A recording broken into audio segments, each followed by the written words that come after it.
বিভিন্ন গণমাধ্যমে দুর্নীতির অভিযোগ নিয়ে করা প্রতিবেদন এবং বিশ্লেষণ নিয়ে ফেসবুক পোস্টে ব্যাখ্যা করেছেন সাবেক সংস্কৃতি উপদেষ্টা মোস্তফা সরোয়ার ফারুকী।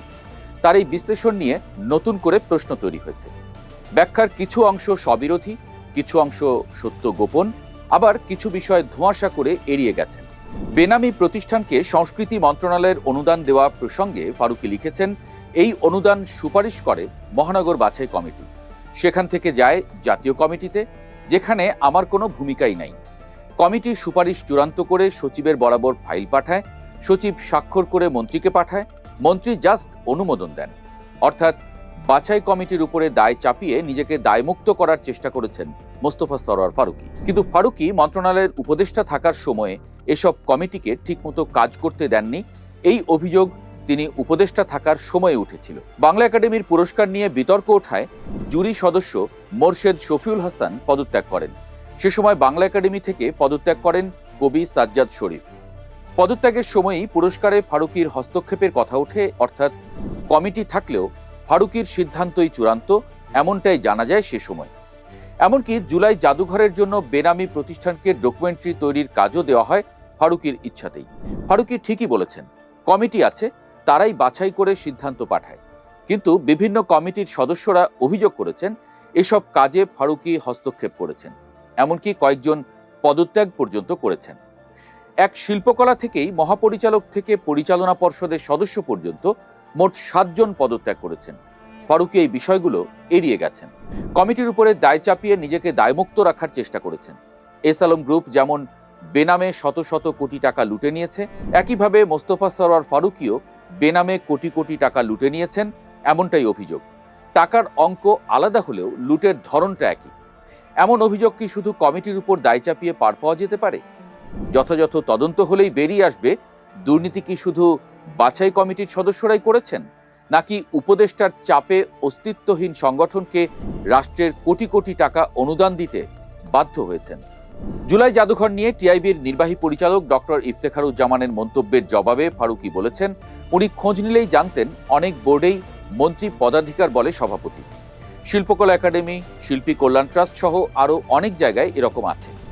অন্যান্য অনেক বোর্ডেই একই রকম বিধান আছে, পদাধিকার বলে সভাপতির অজুহাত টেনেছেন ফারুকী। কিন্তু তিনি এখনও জুলাই জাদুঘরের সভাপতি। পদাধিকার বলেই যদি হতেন, তাহলে এখন তো আর তার সভাপতি থাকার কোনো কারণ নেই।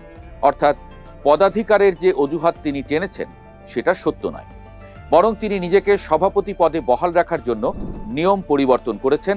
তা নিয়ে গণমাধ্যমে অসংখ্য প্রতিবেদন প্রকাশিত হয়েছে। সেসব প্রতিবেদনে বিস্তারিত লেখা হয়েছে কিভাবে একের পর এক নিয়ম বদলে ফারুকী নিজেকে জুলাই জাদুঘরের সভাপতি পদে আসীন করেছেন। ফারুকী নিজের স্ট্যাটাসে পরোক্ষভাবে বিষয়টি স্বীকার করে নিয়েছেন। তিনি বলেছেন, প্রধান উপদেষ্টার পরামর্শে এবং সবার সঙ্গে আলোচনার ভিত্তিতেই সিদ্ধান্তটা নেওয়া হয়। একইভাবে জুলাই আন্দোলন নিয়ে ডকুমেন্টারি তৈরিতে অনিয়মের কথাও স্বীকার করেছেন ফারুকী।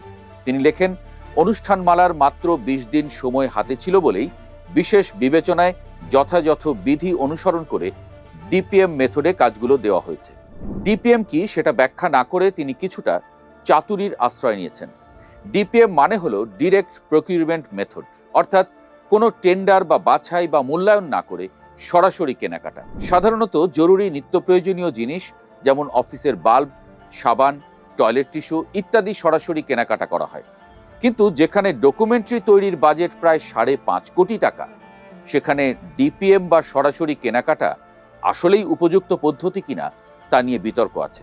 বিশেষ করে যে কোম্পানিকে কাজ দেওয়া হয়েছে সেই মিনহাজ ট্রেড ইন্টারন্যাশনালের আগে কোনো চলচ্চিত্র নির্মাণের অভিজ্ঞতা নেই বলে চলচ্চিত্র সংশ্লিষ্টরা জানিয়েছেন। জুলাই অনুষ্ঠানমালার মাত্র 20 দিন আগে কেন ডকুমেন্টারি তৈরির সিদ্ধান্ত হলো সে বিষয়ে কোনো ব্যাখ্যা দেননি তিনি। একই সাথে 20 দিনের মধ্যেই কি ডকুমেন্টারি নির্মিত হয়েছিল তাও জানাননি। যদি 20 দিনে 19টি ডকুমেন্টারি নির্মাণ নাই হয়ে থাকে, তাহলে কেন তড়িঘড়ি করে ডাইরেক্ট ওয়ার্ক অর্ডার দেওয়া হলো? জাদুঘরের নিয়োগে বিশেষ নিয়ম রাখার বিষয়গুলো স্বীকার করেছেন ফারুকী। তবে তিনি জানিয়েছেন এটা হয়েছে প্রয়োজনেই। জুলাই আন্দোলনকারীদেরকে জাদুঘরে চাকরি দেওয়ার সুবিধার্থেই এই বিশেষ নিয়মগুলো রাখা হয়েছে। অর্থাৎ তিনি যা কিছুই করেছেন তা অনিয়ম হলেও তার পক্ষে যুক্তি দাঁড় করিয়েছেন ফারুকী। কিন্তু কেন তার নিজের লোকেরাই তার বিরুদ্ধে কথা বলেছেন এসব নিয়ে কিছুই বলেননি তিনি। কেন শিল্পকলা একাডেমির 7 জন পরিচালক পদত্যাগ করেছেন? কেন বাংলা একাডেমির সদস্যরা পদত্যাগ করেছেন? কেন জাতীয় গ্রন্থ কেন্দ্রের পরিচালক আফসানা বেগম পদচ্যুতির সময় ফারুকীকেই দায়ী করে গেছেন? ফারুকী আসলে একটা মিস্ট্রি বক্স। যে সেক্টরেই তিনি হাত দিয়েছেন সেখানেই দুর্নীতির ছোঁয়া রেখে গেছেন। এত ধারাবাহিকভাবে বিতর্ক এবং দুর্নীতির অভিযোগ আর কারো ক্ষেত্রে দেখা যায়নি। এই বিষয়গুলো নিয়ে একটা পূর্ণাঙ্গ তদন্ত দরকার। তাহলেই বোঝা যাবে আসলে তিনি কতটা দুর্নীতি করেছেন আর কতটা মিথ্যা অভিযোগ।